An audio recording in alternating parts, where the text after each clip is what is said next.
Firman Tuhan hari ini akan saya bacakan dari Yohanes 10 ayat 22 sampai 30. Demikian bunyi sabda Tuhan. Tidak lama kemudian tibalah hari raya pentahbisan Bait Allah di Yerusalem. Ketika itu musim dingin.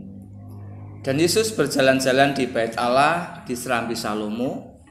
Maka orang-orang Yahudi mengelilingi dia dan berkata kepadanya, "Berapa lama lagi engkau membiarkan kami hidup dalam kebimbangan? Jikalau engkau Mesias, katakanlah terus terang kepada kami." Yesus menjawab mereka, "Aku telah mengatakannya kepada kamu, tetapi kamu tidak percaya. Pekerjaan-pekerjaan yang kulakukan dalam nama Bapa-Ku, itulah yang memberikan kesaksian tentang Aku. Tetapi kamu tidak percaya karena kamu tidak termasuk domba-dombaku. Domba-dombaku mendengarkan suaraku dan Aku mengenal mereka dan mereka mengikut Aku. Dan Aku memberikan hidup yang kekal kepada mereka dan mereka pasti tidak akan binasa sampai selama-lamanya dan seorang pun tidak akan merebut mereka dari tanganku. Bapa-Ku yang memberikan mereka kepadaku lebih besar daripada siapapun dan seorang pun tidak dapat merebut mereka dari tangan Bapa. Aku dan Bapa adalah satu." Saudara-saudara yang dikasihi di dalam Yesus Kristus, tema renungan kita adalah mendengarkan suaranya. Dari ayat mas kita Yohanes 10 ayat 27 sampai 28 demikian. "Domba-dombaku mendengarkan suaraku, dan Aku mengenal mereka, dan mereka mengikuti Aku.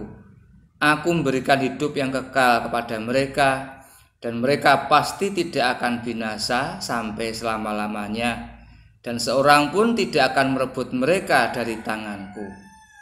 Saudara yang dikasihi dalam Yesus Kristus, dalam dunia satwa kita mengenal beberapa satwa yang kuat, ada yang lemah. Dalam menghadapi pemangsanya atau predator, ada binatang yang lemah, tetapi ada binatang yang sangat lincah dan larinya sangat cepat. Sehingga ketika ada binatang pemangsa, dia bisa selamat karena kekuatan dalam dirinya. Nah, sisi lain ada juga dalam dunia satwa, ada binatang-binatang yang bisa dilatih, yang kemudian sangat taat pada tuannya, menurut, paham mendengar suaranya, suara tuannya, sehingga dia menjadi binatang yang disayangi. Seperti misalnya anjing atau kucing dan sebagainya. Sebagai juru selamat, Tuhan Yesus menggambarkan dirinya sebagai gembala yang baik, di mana kita adalah domba-dombanya. Sebagai gembala yang baik, dia mengenal kita, mengenal domba-dombanya.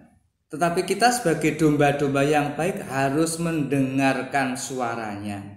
Saudara-saudara yang dikasihi dalam Yesus Kristus, gambaran Yesus sebagai gembala yang baik dan kita adalah domba-dombanya, itu memang sangat kontekstual pada waktu itu, di mana gambaran itu sangat mudah dipahami, diterima, dan sangat dekat dengan kehidupan orang-orang Israel, umat Tuhan pada waktu itu, di mana domba-domba ini sangat membutuhkan perlindungan dari Sang Gembala dari berbagai mara bahaya, dari berbagai ancaman yang akan mengancam kehidupan mereka.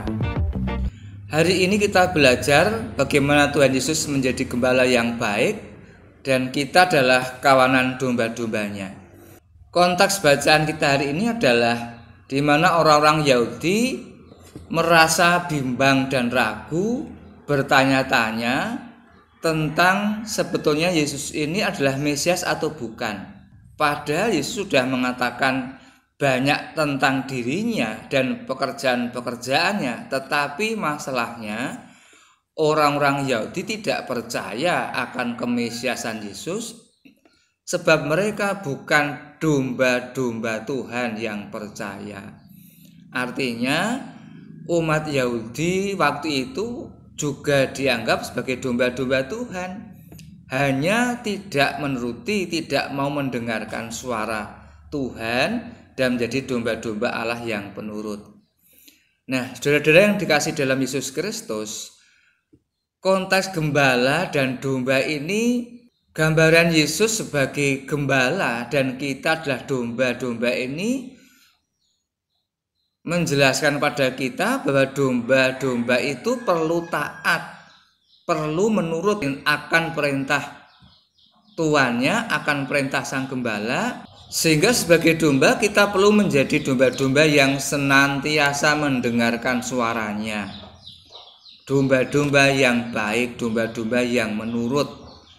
Nah, pertanyaannya, mengapa gambaran gembala yang baik yang menggembalakan binatang gembalaannya ini, gambaran yang dipakai kok domba, bukan misalnya serigala, bukan misalnya harimau atau singa.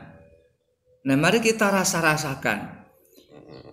Ini mengapa? Sebab dibanding binatang yang lain, hakikatnya domba itu binatang yang lemah, yang rentan. Kemampuan dalam bertahan terbilang buruk dalam menghadapi predator. Larinya juga sangat lambat, tidak cepat. Bahkan binatang yang lemah menggambarkan sosok binatang yang lemah, yang bodoh, dan bahkan mudah tersesat dalam jatuh dalam bahaya.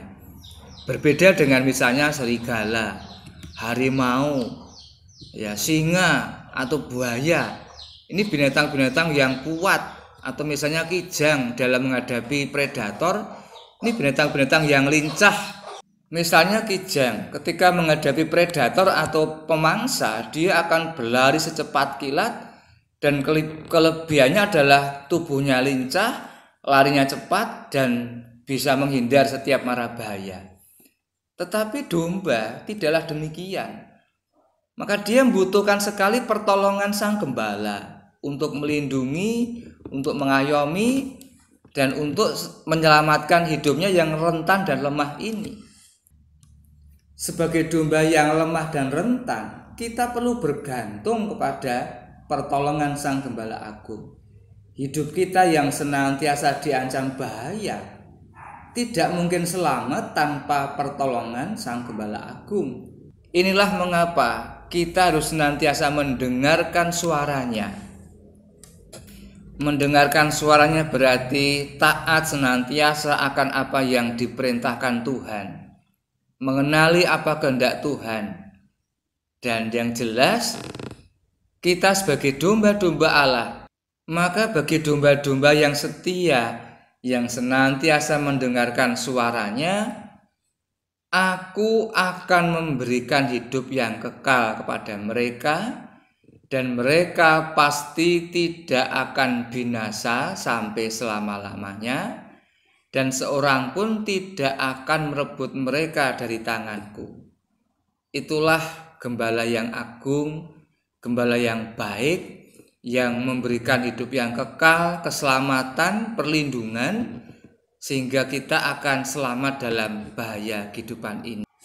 Nah, sekarang untuk pertanyaan refleksi Bapak Ibu dan saudara-saudara, gambaran tentang gembala dan domba ini, apakah Bapak Ibu merasa setuju atau mengiyakan bahwa kita itu bisa digambarkan seperti domba, di mana kemampuan untuk bertahan hidup itu sangat buruk, dalam menghadapi pemangsa juga sangat buruk, menggambarkan sosok yang lemah, yang mudah tersesat, dan selalu terancam dalam bahaya, dan tidak berdaya menghadapi tantangan yang penuh marah bahaya dan gampang tersesat ini.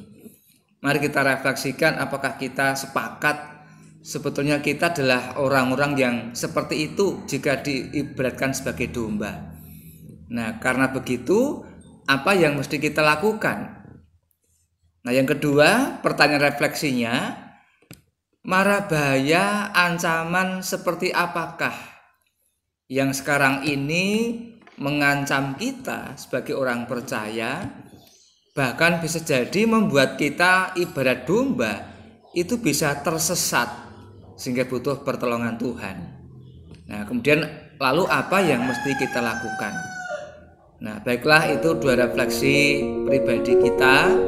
Biarlah itu semakin melengkapi iman kita sehingga sungguh-sungguh kita terus mendengar suara Tuhan, taat kepada firman-Nya, mengikuti kemanapun Tuhan berkehendak, sehingga kita mendapatkan keselamatan abadi, keselamatan yang kekal di surga. Tuhan kiranya memberkati kita semua.